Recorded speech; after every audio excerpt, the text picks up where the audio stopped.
क्या तुम जरा दूर बैठो तो उससे मिटा दें। हो गया। चलो एक एग्जाम्पल और जो अभी हम बोल रहे थे,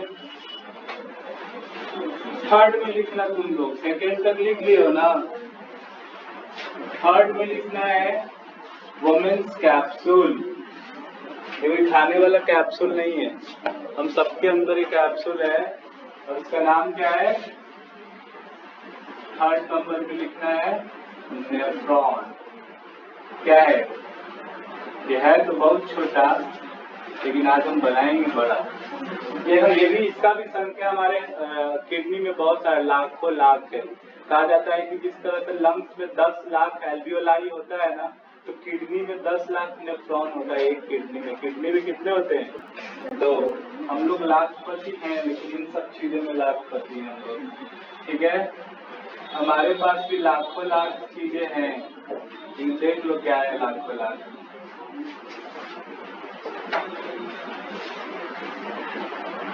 एक ऐसा कैप्सूल, मतलब कप जैसा एक स्ट्रक्चर है, बन नहीं पा रहा अच्छे से।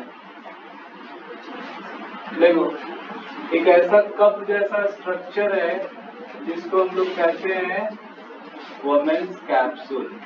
क्या बोलते हैं? और ये ट्यूब है, ऐसे ऐसे ये ट्यूब बना हुआ है। ये बहुत छोटा होता है, इतना बड़ा दिखता नहीं है। देखो,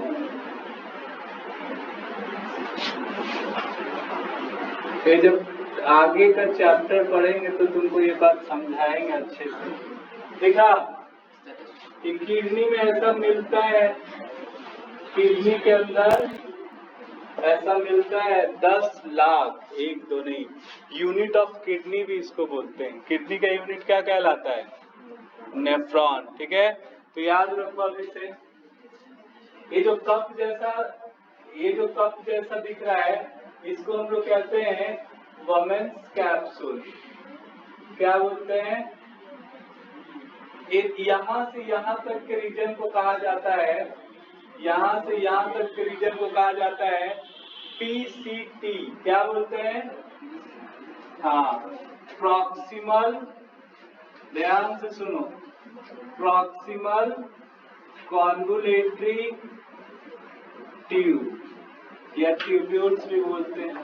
प्रॉक्सिमल का मतलब होता है पास में, और कॉन्वुलेटरी का मतलब होता है टेढ़ा मेढ़ा। अगर कोई ट्यूब है तो उसको क्या बोलते हैं? कॉन्वुलेटरी। तो एक ट्यूब है जो किसके पास में है? वुमेन्स कैप्सूल के पास में, इसीलिए इसको प्रॉक्सिमल कॉन्वुलेटरी ट्यूब कह रहे हैं। ये बीच में जो ऐसा नीचे की ओर लूप दिख रहा है, इस लूप को हम लोग कहते हैं लूप ऑफ हेनले। क्या बोलते हैं? लूप ऑफ हेनले कहते हैं। कोई दिक्कत? और जी ऊपर वाला ये भी तुमको टेढ़ा मेढ़ा ट्यूब दिख रहा है, इसको हम लोग DCT कहते हैं, डिजिटल कॉन्वुलेटरी ट्यूब्यूल्स या ट्यूब कहते हैं। डिजिटल कॉन्वुलेटरी ट्यूब कहते हैं। अब चलो हम लोग को सीखना ये है कि इसमें टिश्यू कहाँ है। ध्यान से सुनो, पहले बना लेना, बाद में पहले देख तो लो। अब देखो, ये एक ऐसा एग्जाम्पल है जिसमें सब तरह का एपिथेलियल है। इसमें तुमको स्क्वामस एपिथेलियल भी मिलेगा। ये बहुत छोटा है, ये बहुत बड़ा नहीं, बना दिए तुमको, इतना बड़ा होता भी नहीं है। एक ऐसा किडनी का एक ऐसा पार्ट है नेफ्रॉन, जिसमें एक तरह के सेल से ये नहीं बना है, बहुत तरह के टिश्यू से बना है। जैसे एपिथेलियल को ही देख लो, इसमें तुमको स्क्वामस एपिथेलियल भी मिलता है, तुमको क्यूबॉइडल एपिथेलियल भी मिलता है, और इसमें कॉलम्नर एपिथेलियल भी मिलता है। सिर्फ नेफ्रॉन 3 तरह के एपिथेलियल से बना है। समझ में आया? इसमें अभी हम लोग पढ़ रहे हैं स्क्वामस एपिथेलियल। तो पूरा का पूरा वुमेन्स कैप्सूल किससे बना है? पूरा का पूरा वुमेन्स कैप्सूल जो बना है वो स्क्वामस एपिथेलियल से बना है। किससे?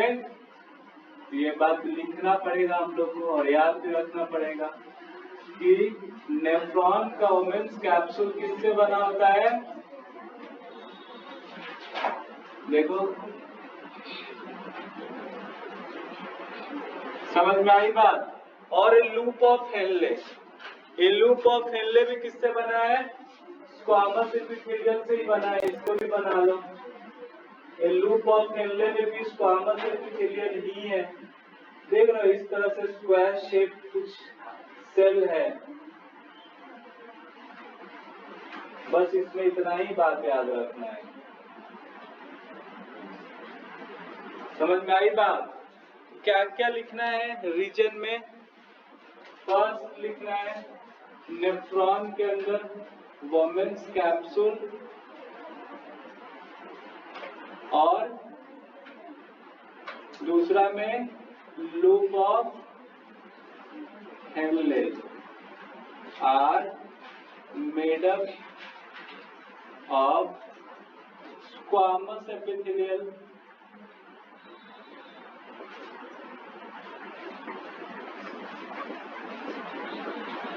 समझ गए? काम क्या है स्क्वामस एपिथेलियल का? अभी लिखवाए थे। यहाँ भी काम डिफ्यूजन ही करता है, यहाँ कोई दूसरा काम ही नहीं कर रहा है। यहाँ भी क्या कर रहा है? डिफ्यूजन का ही काम कर रहा है। अब तुमको हम इसमें बताएंगे कि तुम्हारा ब्लड कैसे प्यूरिफाई होता है। पहले बना लो, थोड़ा सा बताते हैं कि एक साल बाद ही पढ़ना है।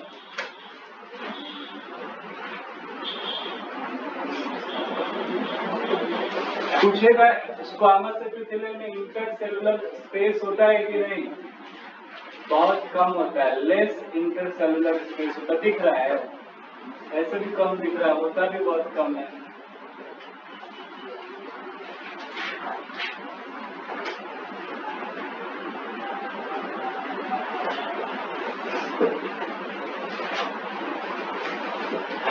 समझ में आया ये?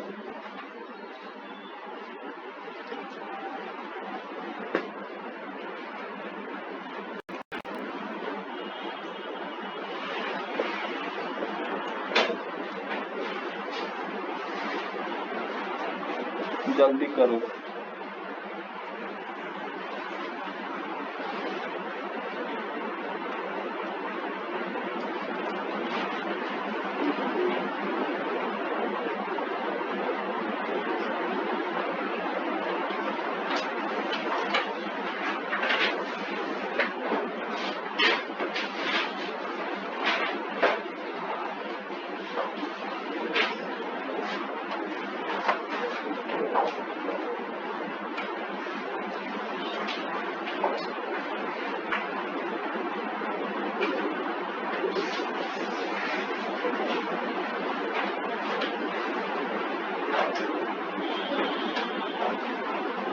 हो गया?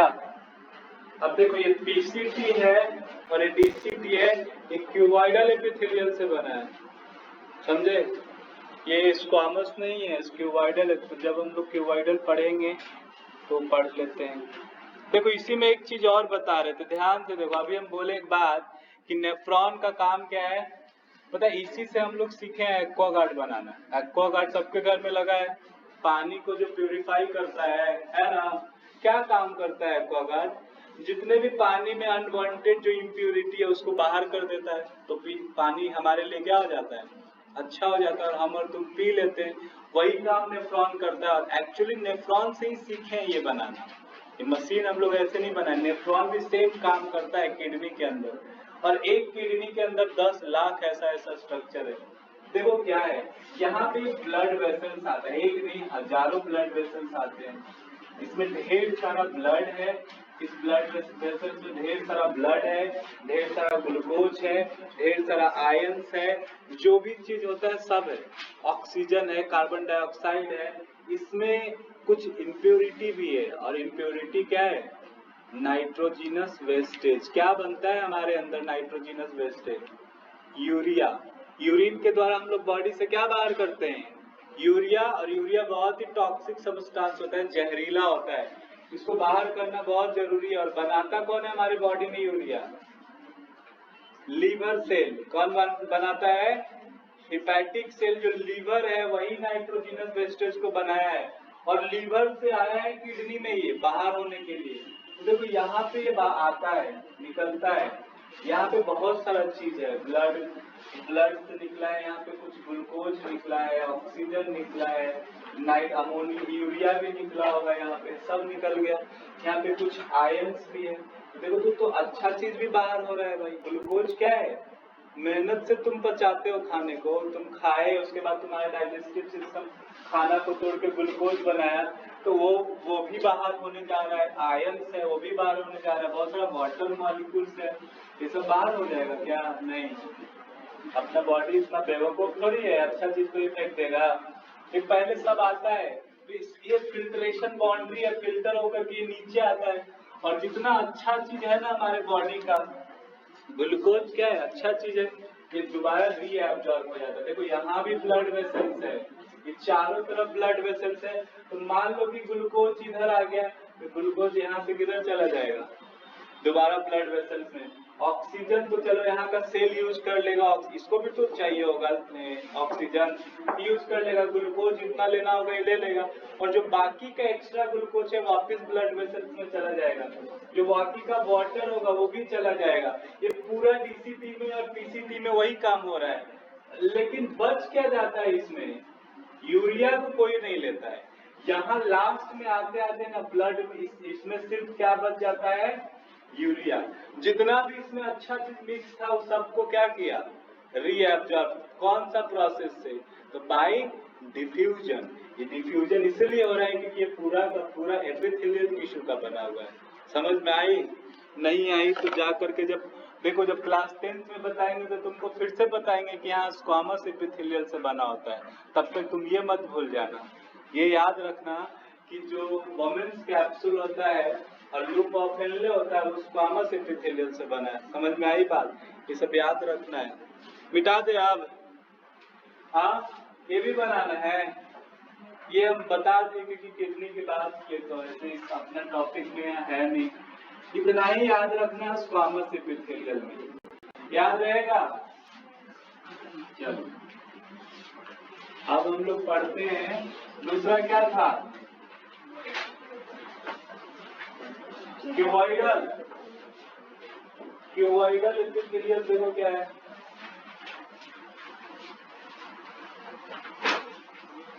Cuboidal epithelial tissue. देखो ये क्यूब जैसा है, ये टिश्यू कैसा है, क्यूब जैसा। एक ऐसा बेसमेंट मेम्ब्रेन होगा, इसके ऊपर एक क्यूब जैसा एक टिश्यू है, ऐसे। ये पूरा का पूरा एक टिश्यू इस तरह से है। क्या बोल रहे हैं इस टिश्यू को, क्यूबॉइडल। बीच में कौन सा मेम्ब्रेन, बेसमेंट मेम्ब्रेन हर जगह है, ये बात हम पहले बोले। कौन सा मेम्ब्रेन होगा, बेसमेंट मेम्ब्रेन। कैसा मेम्ब्रेन है, लिविंग या नॉन लिविंग, जल्दी बोलो। नॉन लिविंग है, कोई सेल है ही नहीं, नॉन सेलुलर है। और इसके जस्ट नीचे में कौन सा टिश्यू है, इसके नीचे में कनेक्टिव टिश्यू है, कनेक्टिव